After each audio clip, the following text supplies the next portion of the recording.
ഇത് കാണുമ്പോൾ നിങ്ങൾക്ക് സാധാരണ ഒരു മനുഷ്യന്റെ തലയോട്ടിയായിട്ട് തോന്നുന്നുണ്ടെങ്കിൽ നിങ്ങൾക്ക് തെറ്റി. കാരണം ഞാൻ ഈ തലയോട്ടിയുടെ അടുത്ത് ഒരു നോർമൽ ഹ്യൂമണിന്റെ തലയോട്ടി എടുത്ത് വയ്ക്കുകയാണെങ്കിൽ നിങ്ങൾക്ക് അതിന്റെ ഡിഫറൻസ് മനസ്സിലാവും. കാരണം ഇത് ഒരു അബ്നോർമലി ലാർജ് ആയിട്ടുള്ള ഒരു തലയോട്ടിയാണ്. അപ്പൊ എന്റെ ഒരു ചോദ്യം എന്താ വെച്ചാൽ, നമ്മുടെ നാൽക്കാലികളിൽ ഒരുപാട് തരത്തിലുള്ള കാറ്റഗറീസ് ഉണ്ട്. അതുപോലെ തന്നെ നമ്മുടെ ഹ്യൂമൻസിനും കാറ്റഗറീസ് ഉണ്ടായിരുന്നു. അതായത് വലിയ മനുഷ്യര്, ചെറിയ മനുഷ്യര്, വെള്ളത്തിൽ ജീവിക്കുന്ന മനുഷ്യര്, അങ്ങനെ കാറ്റഗറീസ് ഉണ്ടായിരുന്നു. അല്ലെങ്കിൽ ഇപ്പൊ ഉണ്ടോ? അതിന്റെ ഒരു സോളിഡ് എവിഡൻസ് ആണ് നമ്മുടെ മുന്നിലിരിക്കുന്ന ഈ അബ്നോർമലി ലാർജ് ആയിട്ടുള്ള ഈ ഒരു തലയോട്ടി. അത് മാത്രമല്ല, ഏകദേശം 2500 വർഷങ്ങൾക്ക് മുമ്പ് നമ്മളൊരു കമ്പ്യൂട്ടർ ഉണ്ടാക്കിയെടുത്തു എന്ന് പറഞ്ഞാൽ എത്ര പേർക്ക് വിശ്വസിക്കാൻ പറ്റും? അപ്പോൾ ഈ രണ്ട് കാര്യങ്ങളായിരിക്കും ഞാൻ ഈ വീഡിയോയിൽ ഡീറ്റെയിൽ ആയിട്ട് പറയുന്നത്. 1911 നവാഡ ഡെസേർട്ടിലെ ലൗലോക്ക് എന്ന് പറയുന്ന ഒരു സ്ഥലത്തുള്ള ഒരു ഗുഹയിൽ വെച്ചിട്ടാണ് ഈ ഒരു സംഭവം സംഭവിക്കുന്നത്. ഗുഹ എന്ന് പറയുമ്പോൾ വളരെ വിശാലമായിട്ടുള്ള ഗുഹയൊന്നുമല്ല, വളരെ നാരോ ആയിട്ടുള്ള ഒരു ഗുഹയായിരുന്നു ഇത്. അന്ന് അവിടെ ജീവിച്ചിരുന്ന ആൾക്കാർ ഒരു തരത്തിലുള്ള കീടനാശിനി ഉപയോഗിക്കുമായിരുന്നു. ഓക്കെ, അപ്പോൾ ഇതുണ്ടാക്കിയിരുന്നത് വവ്വാലിൽ നിന്ന് കിട്ടുന്ന ഒരു സംഭവം ഉപയോഗിച്ചിട്ടാണ്. ഇതിന് വേണ്ടിയിട്ടുള്ള വവ്വാലുകളെ അന്വേഷിച്ച് 2 ആൾക്കാർ ഈ കേവിന്റെ അടുത്തേക്ക് എത്തിപ്പെട്ടു. അങ്ങനെ ഇവർ ഈ വവ്വാലുകളെ അന്വേഷിച്ച് ഈ വളരെ നാരോ ആയിട്ടുള്ള കേവിന്റെ അകത്തേക്ക് പോവുകയും ആ ഒരു യാത്രക്കിടയിൽ വളരെ അപ്രതീക്ഷിതമായിട്ടുള്ള ആർട്ടിക്കിൾസ് ആണ് ശരിക്കും അവർ ആ കേവിന്റെ അകത്ത് കണ്ടത്. ഒറ്റ നോട്ടത്തിൽ ഇതൊരു സാധാരണ മനുഷ്യന്റെ അസ്ഥികൂടങ്ങളായിട്ട് തോന്നുമെങ്കിലും ഇത് ശരിക്കും പറഞ്ഞാൽ അൺയൂഷ്വലി ലാർജ് ആയിട്ടുള്ള സംഭവമാണ്. ലാർജ് എന്ന് പറയുമ്പോൾ ഏകദേശം 8.5 അടി തൊട്ട് 11 അടി വരെ ഉയരമുള്ള മനുഷ്യന്റെ ശരീരാവശിഷ്ടങ്ങളാണ് നിങ്ങളിപ്പോൾ ഈ കാണുന്നത്. സാധാരണ ഒരു മനുഷ്യന്റെ ഹൈറ്റ് വെച്ച് കമ്പയർ ചെയ്യുമ്പോൾ ഒരു 11 അടി എന്നൊക്കെ പറയുന്നത് ശരിക്കും നമുക്ക് ഇമാജിൻ ചെയ്യാൻ പറ്റാത്ത ഒരു ലെവലിലാണ്. അതുമാത്രമല്ല, ഒട്ടുമിക്ക തലയോട്ടിനോട് ചേർന്നിട്ട് ഒരു ചുവന്ന നിറത്തിലുള്ള മുടിയും കണ്ടുവെന്നാണ് പറയപ്പെടുന്നത്. ഈ ഒരു ഡിസ്കവറിക്ക് ശേഷം ഒരുപാട് ആർക്കിയോളജിസ്റ്റ് ഇവിടെയുള്ള ഒരുപാട് കാര്യങ്ങളൊക്കെ ഇങ്ങനെ വീണ്ടും ഡിസ്കവർ ചെയ്യാൻ തുടങ്ങി. അങ്ങനെ ഏകദേശം 100,000 മുകളിൽ ആർട്ടിക്കിൾസ് ഇവർ ഈ ഒരു കേവിന്റെ അകത്തുനിന്ന് കണ്ടുപിടിച്ചു.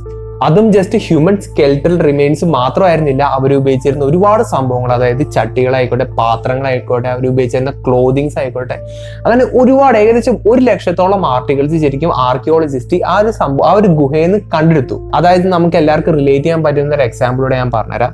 ഇവിടുന്ന് ഇവർ ഉപയോഗിച്ചിരുന്ന ഒരു ചെരുപ്പ് കണ്ടുപിടിച്ചു. ആ ചെരുപ്പിന്റെ വലുപ്പം എന്ന് പറയുന്നത് 15 ഇഞ്ചാണ്. അപ്പോൾ ഇതിൽ നിന്ന് നമുക്കൊരു കാര്യം മനസ്സിലാക്കാൻ പറ്റും. അതായത് ഇവർ സാധാരണ മനുഷ്യരല്ലായിരുന്നു, വേറൊരു കാറ്റഗറി ഓഫ് ഹ്യൂമൻസ് എന്ന് വേണമെങ്കിൽ നമുക്ക് പറയാൻ പറ്റും. വേറൊരു ഫൺ ഫാക്ട് എന്താ വെച്ചാൽ, ഇത്രയും വലിയ സ്കെലിറ്റൻസും ഇത്രയും വലിയ സംഭവങ്ങളൊക്കെ നമ്മൾ ആദ്യമായിട്ടല്ല കണ്ടുപിടിക്കുന്നത്. നമ്മുടെ ലോകത്ത് ഒരുപാട് സ്ഥലത്ത് ഇങ്ങനെ കണ്ടുപിടിച്ചിട്ടുണ്ട്. അതായത് മെക്സിക്കോയിലായിക്കോട്ടെ, ചൈനയിലായിക്കോട്ടെ, അങ്ങനെ ഒരുപാട് സ്ഥലത്ത് കണ്ടുപിടിച്ചിട്ടുണ്ട്. അത് മാത്രമല്ല, ഒരുപാട് പുരാതന പുസ്തകങ്ങളിലും മിത്തുകളിലും സ്റ്റോറീസിലൊക്കെ പറയുന്ന ഒരു സംഭവമുണ്ട്. അതായത് ജയന്റ്സ് എന്ന് പറയുന്ന ഒരു കാറ്റഗറി ഉണ്ട്. അപ്പൊ ഇവരെ പറ്റിയിട്ടുള്ള ഡിസ്ക്രിപ്ഷൻസ് ബൈബിളിൽ പറയുന്നുണ്ട്, അങ്ങനെ ഒരുപാട് പുസ്തകങ്ങളിൽ പറയുന്നുണ്ട്, ഒരുപാട് സ്റ്റോറീസിലും പറയുന്നുണ്ട്.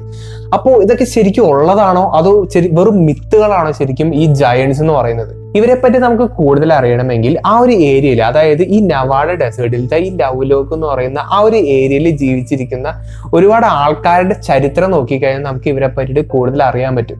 നവാഡ ഡെസേർട്ടിൽ ജീവിച്ചിരുന്ന ഒരു കൂട്ടരുടെ പേരാണ് പയൂഡ് പീപ്പിൾ. അവിടെ അവരുടെ ഒപ്പം ജീവിച്ചിരുന്ന ഒരു ലേഡിയുടെ പേരാണ് സെറ വിനിമുക്ക. ഓക്കെ, അപ്പൊ പുള്ളിക്കാരി എഴുതിയ ഒരു പുസ്തകമാണ് ലൈഫ് എമോങ് ദ പയൂഡ്സ്. ഓക്കെ, അപ്പോൾ ഈ ഒരു പുസ്തകം എഴുതിയിരിക്കുന്നത് 1800-കളിലാണ്. ഈ ഒരു ബുക്കിന്റെ അകത്ത് പയൂഡ്സ് എന്ന് പറയുന്ന ആ ഒരു ആൾക്കാരുടെ ചരിത്രങ്ങളും അങ്ങനെയുള്ള ഒരുപാട് സ്റ്റോറീസ് ആണ് ഇതിനകത്തുള്ളത്. അതിനോടൊപ്പം തന്നെ വളരെ ഇൻട്രസ്റ്റിംഗ് ആയിട്ടുള്ളൊരു സംഭവം എഴുതിയിട്ടുണ്ട്. അതായത് നവാഡ ഡെസേർട്ടിന്റെ മലയോരത്തിൽ ജീവിച്ചിരുന്ന ഒരു ജയന്റ്സിനെ പറ്റിയിട്ടും ഈ ബുക്കിൽ റെഫർ ചെയ്യുന്നുണ്ട്. സീ ഡുക്ക എന്നാണ് ശരിക്കും ഇവരെ വിളിച്ചിരുന്നത്. ഈ ബുക്കിൽ ക്ലിയർ ആയിട്ട് ഇവരെ പറ്റിയിട്ടുള്ള ഡിസ്ക്രിപ്ഷൻസ് കൊടുത്തിട്ടുണ്ട്. അതായത് ഇവർക്ക് ചുവന്ന നിറത്തിലുള്ള മുടിയാണെന്നുള്ള കാര്യം വളരെ ക്ലിയർ ആയിട്ട് ഈ ബുക്കിൽ കൊടുത്തിട്ടുണ്ട്. അത് മാത്രമല്ല, നമുക്ക് ഒട്ടും തന്നെ ഗസ് ചെയ്യാൻ പറ്റാത്ത വേറൊരു സ്പെഷ്യാലിറ്റി ഈ ഒരു ഗ്രൂപ്പ് ഓഫ് ആൾക്കാർക്ക് ഉണ്ടായിരുന്നു. അതായത് ഇവർ നരഭോജികളായിരുന്നു. അതുകൊണ്ട് തന്നെ ഈ പയൂഡ് പീപ്പിളിനെ സ്ഥിരമായിട്ട് ഈ ഒരു ഗ്രൂപ്പ് ഓഫ് പീപ്പിൾ വളരെ ക്രൂരമായിട്ട് കാനിബലൈസ് ചെയ്യുന്നത് കൊണ്ട് തന്നെ ഇവർക്ക് വല്ലാണ്ട് ഭ്രാന്ത് പിടിച്ചു. അതായത് എപ്പോൾ നോക്കിയാലും എന്തെങ്കിലും ഒരു ഇൻസിഡന്റ് ഈ ഒരു കമ്മ്യൂണിറ്റിയിൽ ഉണ്ടായിക്കൊണ്ടിരുന്നു, ഈ ഒരു നരഭോജികളായിട്ടുള്ള ആൾക്കാർ കാരണം. അങ്ങനെ ഒരുപാട് സമയം മുന്നോട്ട് പോയപ്പോൾ ഈ പയൂഡ് പീപ്പിളിന് സഹി കേട്ടിട്ട് ഇവർക്കെതിരെ തിരിഞ്ഞു. അതായത് ഈ മലയിൽ ജീവിക്കുന്ന നരഭോജികളായിട്ടുള്ള ഈ ആൾക്കാർക്കെതിരെ വളരെ സ്ട്രോങ് ആയിട്ട് തിരിഞ്ഞു. അങ്ങനെ ഇവർ തമ്മിൽ ഏകദേശം 3 വർഷം നീണ്ട വളരെ സ്ട്രോങ് ആയിട്ടുള്ള ബാറ്റിലായിരുന്നു. അങ്ങനെ 3 വർഷം നീണ്ട ഈ ഒരു ബാറ്റിലിന് ശേഷം കുറച്ച് നരഭോജികൾ മാത്രം ബാക്കിയായി. ഓക്കെ, അങ്ങനെ ഈ നരഭോജികൾ ഈ പറഞ്ഞ ഈ ലവ് ലോക്കിൽ കണ്ടുവരുന്ന ആ ഒരു കേവിന്റെ അകത്ത് അകപ്പെട്ടു എന്നാണ് ശരിക്കും ഈ കഥയിൽ പറയുന്നത്. അപ്പോ അതിനുശേഷം ഈ ഒരു കേവ് ഇവിടെ ഈ പയോഡ് പീപ്പിൾ ഇങ്ങനെ വന്ന് മൂടുകയും ഒരുപാട് മരവും ഒരുപാട് സംഭവങ്ങളൊക്കെ വെച്ച് ഇങ്ങനെ മൂടിയിട്ട് അവരുടെ കത്തിച്ചു എന്നാണ് പറയപ്പെടുന്നത്. അതായത് കംപ്ലീറ്റ്ലി ഈ നരഭോജികളെ അവർ അവിടെ വെച്ച് ഇല്ലാണ്ടാക്കി എന്നുള്ള രീതിയിലാണ് ഈ ഒരു ബുക്കിൽ പറയുന്നത്. ഓക്കെ, ഇതിപ്പോ ഒരു ഫിക്ഷണൽ സ്റ്റോറി ആയിട്ട് കരുതുന്നവർക്ക് കരുതാം, പക്ഷെ ഈ ഒരു സംഭവത്തിന് അതിൻ്റെ അകത്ത് ഒരുപാട് ഈ പറയുന്ന അബ്നോർമലി ലാർജ് ആയിട്ടുള്ള തലയോട്ടികൾ കണ്ടുപിടിക്കുകയും ഒരുപാട് ശരീരാവശിഷ്ടങ്ങൾ കണ്ടുപിടിക്കുകയും അങ്ങനെ ഒരുപാട് സംഭവങ്ങളൊക്കെ കണ്ടുപിടിച്ചിട്ടുണ്ട്. അത് മാത്രമല്ല ഈ ബുക്കിൽ പറയുന്ന പോലെ ഈ ഒരു കേവിന് ചുറ്റും ഒരു ബേൺ മാർക്കുകൾ കണ്ടുപിടിച്ചിട്ടുണ്ട്. അതായത് നമ്മൾ എന്തെങ്കിലും വെച്ച് പന്തം കത്തിക്കുക എന്തെങ്കിലുമൊക്കെ വെച്ച് കത്തിച്ച് കഴിയുമ്പോൾ അവിടെ ഇങ്ങനെ ഒരുപാട് കരിയും കാര്യങ്ങളൊക്കെ നിൽക്കില്ലേ, അതേപോലെ തന്നെ കരിയും കാര്യങ്ങളൊക്കെ ഇവർ ഈ 1911 കയറിയപ്പോൾ ഒരുപാട് കരികളൊക്കെ ആ ഒരു എൻട്രൻസിൽ ഉണ്ടായിരുന്നു. അതും കറക്റ്റ് ആയിട്ട് 1:1 ആയിട്ട് ഈ ഒരു സ്റ്റോറി ആയിട്ട് മാച്ച് ചെയ്യുന്നുണ്ട്. അപ്പൊ നമുക്കിത് ഒരിക്കലും ഒരു കെട്ടുകഥയായിട്ട് നമുക്ക് കരുതാൻ പറ്റില്ല. നിങ്ങളിപ്പോ ഈ കാണുന്നതാണ് ഞാൻ നേരത്തെ പറഞ്ഞ ആ പുസ്തകം എഴുതിയ ഓതർ. അപ്പോ ഇദ്ദേഹത്തിന്റെ കഴുത്തിൽ അണിഞ്ഞിരിക്കുന്ന ഈ ഒരു മാല കണ്ടാൽ നമുക്ക് ഒരു കാര്യം മനസ്സിലാക്കാൻ പറ്റും. അതായത് ഈ റെഡ് ഹെയർഡ് ആയിട്ടുള്ള ഈ മലയിൽ ജീവിക്കുന്ന ഈ ജയൻസിന്റെ ആ ഒരു ചുവന്ന നിറത്തിലുള്ള ഹെയർ കൊണ്ടാണ് ഈ ഒരു ഓർണമെന്റ് ഇദ്ദേഹം ധരിച്ചിരിക്കുന്നത്. ഓക്കെ, അതുകൊണ്ട് തന്നെ ഈ ഒരു സ്റ്റോറിക്കും വളരെയധികം പ്രാധാന്യം, വളരെയധികം വിശ്വസിക്കാൻ പറ്റുന്ന ഒരു സ്റ്റോറി ആയിട്ടാണ് എനിക്ക് തോന്നുന്നത്. ഇത് മാത്രമല്ല, ഇതിനേലും ഇൻട്രസ്റ്റിംഗ് ആയിട്ടുള്ള വേറൊരു ഗ്രൂപ്പ് ഓഫ് ആൾക്കാരാണ് ശരിക്കും മെർമെയ്ഡ്സ് എന്ന് പറയുന്നത്. ഓക്കെ, അപ്പോൾ അതിനെ പറ്റിയിട്ട് വളരെ ഇൻട്രസ്റ്റിംഗ് ആയിട്ടുള്ള ഒരു ഫാക്ട് നിറഞ്ഞൊരു സ്റ്റോറി എൻ്റെ കയ്യിലുണ്ട്. അപ്പോൾ അത് മിക്കവാറും നമ്മൾ അടുത്ത വീഡിയോയിൽ പറയുന്നതായിരിക്കും. ഏകദേശം 124 വർഷങ്ങൾക്ക് മുമ്പ് നമ്മുടെ മനുഷ്യരെ തന്നെ ഒരു ചോദ്യചിഹ്നത്തിൽ നിർത്തിയിരിക്കുന്ന വളരെ അമേസിംഗ് ആയിട്ടുള്ള ഒരു ഡിസ്കവറി കണ്ടുപിടിച്ച ഒരു വർഷമായിരുന്നു. നിങ്ങളിപ്പോ ഈ കാണുന്നത് അന്ന് കണ്ടുപിടിച്ച ഒരു ഡിസ്കവറികളിൽ ഒന്നാണ്. പക്ഷെ ഒറ്റ നോട്ടത്തിൽ സാധാരണ ഒരാൾക്ക് ഇതൊരു പഴയ ക്ലോക്കിന്റെ അവശിഷ്ടങ്ങൾ, അതായത് തുരുമ്പിച്ച അവശിഷ്ടമായിട്ട് തോന്നുമെങ്കിലും നിങ്ങളൊന്ന് ആലോചിക്കുക, ഏകദേശം 2500ഓളം വർഷങ്ങൾക്ക് മുമ്പ് ഉണ്ടായിരുന്ന ഒരു സംഭവമാണ് നിങ്ങളിപ്പോൾ ഈ കാണുന്നത്. ഓക്കെ, അപ്പൊ ഇതിൽ നിങ്ങൾക്കൊന്ന് സൂക്ഷിച്ച് ഇൻസ്പെക്ട് ചെയ്ത് നിങ്ങൾക്ക് ഒരുപാട് കാര്യങ്ങൾ മനസ്സിലാക്കാൻ പറ്റും. അതായത് ഒരുപാട് മൈന്യൂട്ട് ആയിട്ടുള്ള ഗിയേഴ്സ് കാണാൻ പറ്റും, ഗിയറിന്റെ കോഗുകൾ നിങ്ങൾക്ക് കാണാൻ പറ്റും. അപ്പോ ഇത് ഇന്നലേക്ക് ആയിരുന്നെങ്കിൽ നമുക്ക് ഇങ്ങനെ വിശ്വസിക്കാൻ പറ്റും. പക്ഷേ ഇത് ഏകദേശം 2000-2500 വർഷങ്ങൾക്ക് മുമ്പേ ഉള്ള ഒരു സംഭവമാണ്. അതായത് ഗ്രീക്സ് ഉപയോഗിച്ച ഒരു സംഭവമാണ് ശരിക്കും ഇത്. ഇത് കേൾക്കുമ്പോൾ ചിലവരൊക്കെ വിചാരിക്കുന്നുണ്ടാവും അതിലിപ്പോ എന്താ, സാധാരണ ഒരുപാട് ആർട്ടിക്കിൾസും വളരെ അക്യുറേറ്റ് ആയിട്ടുള്ള കൊത്തുപണികളൊക്കെ നമ്മൾ ഒരുപാട് കണ്ടുപിടിച്ചിട്ടുണ്ടല്ലോ, അപ്പൊ ഇതിലെന്താണ് പ്രത്യേകത എന്ന് നമുക്ക് ചോദിക്കാം. പക്ഷേ ഇതിന്റെ ഒരു യൂസ് എന്താന്ന് കേട്ട് കഴിഞ്ഞാൽ, ഇത് എന്തിനാണ് ഉപയോഗിച്ചിരുന്നതെന്ന് കേട്ട് കഴിഞ്ഞാൽ നമുക്ക് ശരിക്കും നമ്മുടെ തല ശരിക്കും കറങ്ങിപ്പോകും. അതായത് ആസ്ട്രോണോമിക്കൽ ഇവന്റ്സ് പ്രെഡിക്റ്റ് ചെയ്യാൻ വേണ്ടിയിട്ടുള്ള ഒരു മെഷീൻ ആയിരുന്നു ഇത്. ഒരു എക്സാമ്പിളോട് ഞാൻ പറഞ്ഞുതരാം. 5 വർഷത്തിൽ ഇന്ന ദിവസം നമ്മുടെ സൂര്യൻ എവിടെയായിരിക്കും നിൽക്കുന്നത്, ഏത് പൊസിഷനിൽ, ഏത് ആംഗിളിലായിരിക്കും നിൽക്കുന്നത്.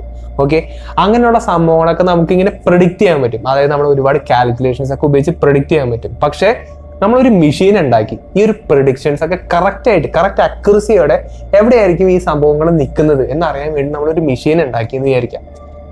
അതാണ് ശരിക്കും നിങ്ങളിപ്പോൾ ഈ കാണുന്ന സംഭവം. അതായത് ആസ്ട്രോണോമിക്കൽ ഇവന്റ്സ് പ്രെഡിക്റ്റ് ചെയ്യാൻ പറ്റുന്ന ഒരു മെക്കനൈസ്ഡ് സിസ്റ്റമാണ് നിങ്ങളിപ്പോൾ ഈ കാണുന്നത്. നിങ്ങൾ വീണ്ടും ഒന്ന് ആലോചിക്കുക, 2500 വർഷങ്ങൾക്ക് മുമ്പാണ് ഈ ഒരു സംഭവം ഉള്ളത്. ഓക്കെ, അപ്പൊ അതിന്റെ അക്യുറസി ഞാൻ എന്തുകൊണ്ടെന്ന് പറഞ്ഞുതരാം. ഇതിൻ്റെ അകത്ത് ഒരുപാട് ഗിയറുകൾ കണ്ടിട്ടുണ്ടാവും. അതായത് സാധാരണ ഒരു ക്ലോക്കിന്റെ അകത്ത് ഒരുപാട് ഗിയറുകൾ നിങ്ങൾ കണ്ടിട്ടുണ്ടാവും. അപ്പോൾ ഇതിന്റെ അകത്ത് ഉപയോഗിച്ചിരിക്കുന്ന ഗിയറിന്റെ അല്ലെങ്കിൽ ആ ഗിയറിന്റെ കോഗിന്റെ ആ ഒരു ടീത്തിന്റെ ലെങ്ത് എന്ന് പറയുന്നത് 1 mm ഹൈറ്റ് ആണ്. അപ്പോ ഞാൻ വീണ്ടും പറയുന്നു, ഇത്രയും വർഷങ്ങൾക്ക് മുമ്പ് ഇവർക്ക് ഇതൊക്കെ എങ്ങനെ സാധിച്ചു, അല്ലെങ്കിൽ എന്ത് യൂസിനായിരിക്കും ശരിക്കും ഇവർ ഉപയോഗിച്ചിരിക്കുന്നത്.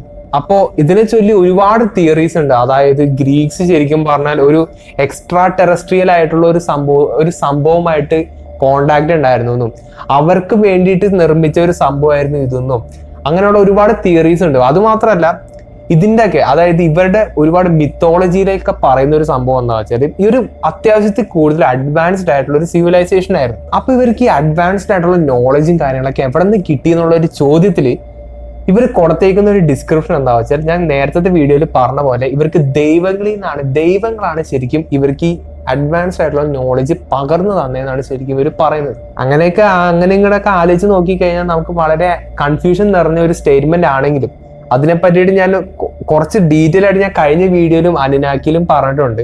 എനിക്ക് സത്യം പറഞ്ഞാൽ ആ ഒരു സൈഡ് ഞാൻ ശരിക്കും ഇങ്ങനെ മാറ്റി വെച്ചേക്കുകയാണ്. പക്ഷെ ഇവർക്ക് ഒരു ചോദ്യം ഇതാണ്, അതായത് ഇത്രയും വർഷങ്ങൾക്ക് മുമ്പ് എന്തിന് ഇവരെങ്ങനെ ഉണ്ടാക്കി എന്നുള്ള ആ ഒരു കാര്യം അവിടെ മാറ്റി വെക്കുക, അത് സ്റ്റിൽ റിമെയിൻസ് ഇൻ ഹിസ്റ്ററിയാണ്. പക്ഷെ എന്തിന് അവർക്ക് ഈ ഒരു സംഭവങ്ങളൊക്കെ കാൽക്കുലേറ്റ് ചെയ്യേണ്ട ആവശ്യം എന്താണ്?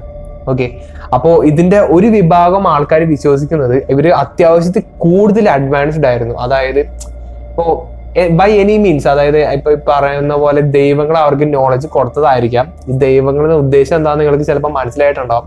അപ്പൊ അവരെങ്ങനെ കൊടുത്തതായിരിക്കാം, അല്ലെങ്കിൽ ഇവർ തന്നെ ഡെവലപ്പ് ചെയ്തെടുത്ത ഒരു സംഭവമായിരിക്കാം. അതായത് ഇവർ അത്യാവശ്യത്തിൽ കൂടുതൽ ആസ്ട്രോണമി ആയിട്ട് ബന്ധപ്പെട്ട് എടുക്കുന്ന ഒരു ഗ്രൂപ്പ് ഓഫ് ആൾക്കാരാണ്. അപ്പോൾ അവരുടെ ആസ്ട്രോണമിക്കൽ പ്രഡിക്ഷൻസ് കറക്റ്റ് ആണോ എന്ന് നോക്കാൻ വേണ്ടി യൂസ് ചെയ്യുന്ന അവരെ ഡിവൈസ് ചെയ്തെടുത്ത ഒരു മെക്കാനിസം ആയിരിക്കും ഈ പറയുന്നത്. ഈ ഒരു സംഭവം ഇപ്പോഴും ഒരുപാട് സയന്റിസ്റ്റുമാർ ഇങ്ങനെ ചിന്തിപ്പിക്കുന്ന ഒരു സംഭവമാണ്. അതായത് എന്തെങ്കിലും ഒരു കാര്യങ്ങളൊക്കെ ഇങ്ങനെ പറഞ്ഞു വിചാരിച്ചു, അതായത് ഒരുപാട് ഹിസ്റ്ററിയും കാര്യങ്ങളൊക്കെ നമ്മളിങ്ങനെ ഒന്ന് പ്രൂവ് ചെയ്തെടുക്കുന്നു വിചാരിച്ചു. അതായത് ഹ്യൂമൻ ടെക്നോളജിക്കൽ ഹിസ്റ്ററി ഇങ്ങനെ പ്രൂവ് ചെയ്തെടുക്കാന്ന് വിചാരിച്ചു. അപ്പോൾ അതിൻ്റെ അകത്ത് ഒരു ചോദ്യചിഹ്നമാണ് ശരിക്കും പറഞ്ഞാൽ ഈ കാണുന്ന ഈ ഒരു മെക്കാനിസം എന്ന് പറയുന്നത്. ഈ ഒരു സംഭവം ഒരു ഷിപ്പ് റെക്ക്, അതായത് ഒരു കപ്പല് വെള്ളത്തിനടിയിൽ ഇങ്ങനെ തകർന്ന് ഇങ്ങനെ വീണപ്പോൾ അതിൽ നിന്ന് കിട്ടിയ ഒരുപാട് സംഭവങ്ങൾ ഇടയിൽ കിടന്ന് കിട്ടിയ ഒരു അവശിഷ്ടമാണ് ശരിക്കും ഈ പറയുന്ന ഒരു സംഭവം എന്ന് പറയുന്നത്. അതിന്റെ ഒരു മെജോറിറ്റി ഭാഗം തുരുമ്പിച്ചില്ലാണ്ടായി പോയി, ആകെ ഒരു ചെറിയ ഭാഗം മാത്രമേ നമുക്ക് കിട്ടിയിട്ടുള്ളൂ. എന്നിട്ട് പോലും നമുക്കത് വിശ്വസിക്കാൻ പറ്റുന്നില്ല. ഓക്കെ, അപ്പോ ഇവരുടെ കയ്യിലുള്ള ടെക്നോളജി എന്തൊക്കെയായിരുന്നു എന്നുള്ളതും അത് നമ്മൾ ശരിക്കും റീതിങ്ക് ചെയ്യേണ്ട ഒരു കാര്യമാണ്. അതായത് നമ്മുടെ ഹ്യൂമൻസിന്റെ ടെക്നോളജിക്കൽ ഗ്രോത്ത് നമ്മൾ ശരിക്കും പറയുന്നത് ഒരു 1700-കളിൽ മുതൽ നമുക്ക് വേണമെങ്കിൽ പറയാൻ പറ്റും. പക്ഷെ ഇത്രയും വർഷങ്ങൾക്ക് മുമ്പ് നമ്മൾ ഇങ്ങനെയുള്ള കാര്യങ്ങളൊക്കെ ഡെവലപ്പ് ചെയ്തെടുക്കാൻ പറ്റിയിട്ടുണ്ട് എന്നുള്ള ഒരു കാര്യങ്ങളൊക്കെ നമ്മൾ ആലോചിക്കുമ്പോൾ നമ്മൾ ശരിക്കും ഒരുപാട് കാര്യങ്ങളൊക്കെ റീതിങ്ക് ചെയ്യേണ്ടിയിരിക്കുന്നു എന്നാണ് എനിക്ക് തോന്നുന്നത്. ഈ ഒരു ഡിസ്കവറി കണ്ടുപിടിച്ച സ്ഥലത്ത് നിന്ന് കുറച്ച് മാറി കഴിയുമ്പോൾ ഒരു റിമോട്ട് ആയിട്ടുള്ള ഒരു ഐലൻഡ് ഉണ്ട്. അതിനാണ് റോഡ്സ് ഐലൻഡ് എന്ന് പറയുന്നത്.